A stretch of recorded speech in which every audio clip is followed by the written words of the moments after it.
Hello guys, welcome to smart online Telugu.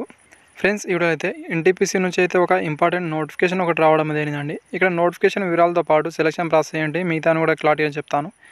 And guys, ఈ application అనేది చూసుకుంటే ఆన్లైన్ ద్వారా మాత్రమే మీరు అప్లై అనేది చేయాల్సి అయితే ఉంటుంది. పూర్తి ఇన్ఫర్మేషన్ ఇచ్చే ప్రయత్నం అయితే చేస్తాను. వీడియోని లాస్ట్ చూస్తే అన్నీ మీకే అర్థమవుతాయి. నచ్చితే లైక్ అనేది చేసేయండి, అదేవిధంగా సబ్స్క్రైబ్ చేసుకోండి ఫ్రెండ్స్. అండ్ గైస్, ఇక్కడ మీరు చూసుకుంటే ఈ వీడియోకి అయితే ఒక 50 లైక్స్ మాత్రమే ఎక్స్పెక్ట్ అనేది చేస్తున్నాను. దయచేసి లైక్స్ అనేది చేసేయండి. అప్లికేషన్ అనేది చూసుకుంటే ఫ్రెండ్స్, ఇక్కడ అక్టోబర్ 6 నుంచి స్టార్ట్ అవడం జరిగింది. లాస్ట్ డేట్ అనేది అక్టోబర్ 20 వరకు అయితే మీరు అప్లై అనేది చేసుకోవాల్సి అయితే ఉంటుంది. అండ్ వేకెన్సీ వివరాలు అనేది ఫస్ట్ మనం ఇక్కడ చూసుకుందాం. గైస్, ఇక్కడ వేకెన్సీ అనేది చూసుకుంటే ఫస్ట్ అనేది ఇక్కడ మీరు చూసుకోండి. ఎలక్ట్రికల్లో అనేది టోటల్ నెంబర్ ఆఫ్ వేకెన్సీ అనేది 120 అయితే ఉండడం జరిగింది. మెకానికల్లో 200 అండ్ ఎలక్ట్రానిక్ అదేవిధంగా ఇన్స్ట్రుమేషన్ వాళ్ళకైతే 80 ఉద్యోగాలు. తర్వాత సివిల్లో అనేది 30, మైనింగ్లో 25 ఉద్యోగాలు అయితే ఉన్నాయండి. గాయస్, ఇక్కడ కేటగిరీ వైజ్గా చూసుకునే ప్రయత్నం చేయండి. క్లారిటీ అనేది ఇక్కడ మీకు అర్థమవుతుంది. అండ్ క్వాలిఫికేషన్ ఏమి ఉండాలి మిగతా అనేది కూడా ఇక్కడ క్లారిటీ అని చెప్తాను. అన్నీ అయితే మీ దగ్గర ఉంటే అప్లికేషన్ పెట్టుకోవడానికి ట్రై అనేది చేయండి. మ్యాక్సిమం అయితే ఎక్కువ ఛాన్స్ అయితే వచ్చే అవకాశం అయితే ఉంటుంది. సో గైస్, ఇక్కడ శాలరీ ఫస్ట్ అనేది మనం చూసుకుందాం. ఇక్కడ మీరు చూసుకుంటే శాలరీ అనేది స్టార్టింగ్ 40,000 అయితే ఉంటుంది. లాస్ట్ వరకు 1,40,000 అయితే ఉంటుంది. దీంతోపాటు అన్ని రకాల అలవెన్స్ కూడా ఇక్కడ మీకు రావడం అయితే జరుగుతుందండి. అయితే ఇక్కడ మీరు చూసుకునే ప్రయత్నం చేయండి. అండ్ జాబ్ పోస్టింగ్ అనేది చూసుకుంటే ఫస్ట్ 1 ఇయర్ అయితే ఇక్కడ ట్రైనింగ్ పీరియడ్ అయితే ఉంటుందండి. ట్రైనింగ్ పీరియడ్ అనేది సక్సెస్ఫుల్గా మీరు కంప్లీట్ అనేది చేసుకున్న తర్వాత అయితే వాళ్ళ ప్లాంట్లో అయితే తర్వాత మీకు అనేది ఇక్కడ పోస్టింగ్ అయితే ఇవ్వడం జరుగుతుంది. ఆల్ ఇండియా వైజ్గా ఇక్కడ పోస్టింగ్ అనేది ఇవ్వడం జరుగుతుంది. ఇక్కడ చూపించారు. ఇక్కడైతే మీరు క్లారిటీగా చూసుకునే ప్రయత్నం చేయండి. అండ్ క్వాలిఫికేషన్ అనేది చూసుకుంటే ఫ్రెండ్స్, ఇక్కడ ఎలక్ట్రికల్ ఇంజనీరింగ్లో మీరు అప్లై అనేది చేసుకోవాలనుకుంటే ఎలక్ట్రికల్ అయితే ఉండాల్సి అయితే ఉంటుందండి. బీటెక్ అనేది ఎలక్ట్రానిక్ అండ్ ఎలక్ట్రికల్ అయినా ఉండాల్సి అయితే ఉంటుంది. తర్వాత ఇన్స్ట్రుమేషన్ అయినా ఉండాల్సి అయితే ఉంటుందండి.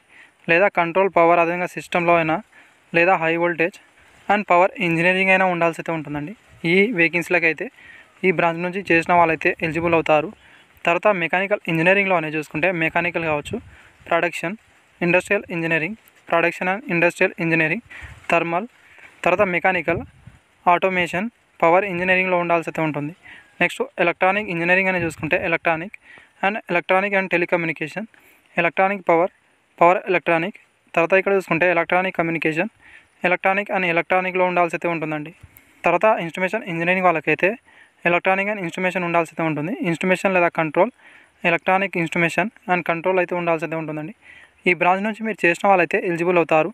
తర్వాత సివిల్ ఇంజనీరింగ్ వాళ్ళకైతే సివిల్ కావచ్చు, కన్స్ట్రక్షన్ ఇంజనీరింగ్ ఉండాల్సి అయితే ఉంటుందండి. తర్వాత మైనింగ్ ఇంజనీరింగ్ వాళ్ళకైతే మైనింగ్లో అయితే ఉండాల్సి అయితే ఉంటుంది. ఏజ్ లిమిట్ అనేది 18 నుంచి 27 సంవత్సరాలకైతే మీరు అప్లికేషన్ అయితే పెట్టుకోగలరు. SC, ST, OBC, PWD, ex service man వాళ్ళకైతే యాజ్ పర్ గవర్నమెంట్ రూల్స్ ప్రకారం అయితే ఏజ్ రాష్ట్రం వర్తిస్తుందండి. ఎస్సీ, ఎస్టీ వాళ్ళకైతే 5 ఇయర్ వరకు, ఓబీసీ వాళ్ళకైతే 3 ఇయర్ వరకు ఏజ్ రాష్ట్రం వర్తిస్తుంది.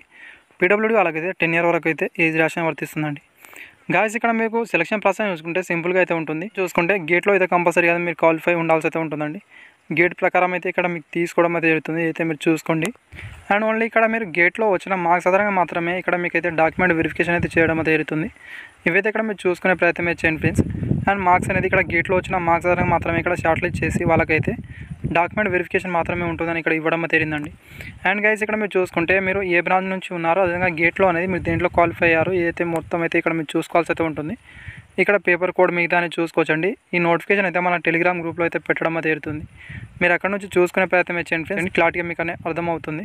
ఒకవేళ మీరు అప్లై అనేది చేసుకోవాలనుకుంటే కింద డిస్క్రిప్షన్లో లింక్ అయితే ఉంటుంది. అక్కడ నుంచి అయితే మీరు అప్లై అనేది చేసుకోగలరు. అండ్ ఫీజు విషయానికి వస్తే ఇక్కడ జనరల్, ఈడబ్ల్యూఎస్, ఓబీసీ వాళ్ళకైతే 300 ఫీజు అయితే ఉంటుందండి. SC, ST, PWD, ex service man వాళ్ళకు ఎలాంటి ఫీజు అయితే లేదు.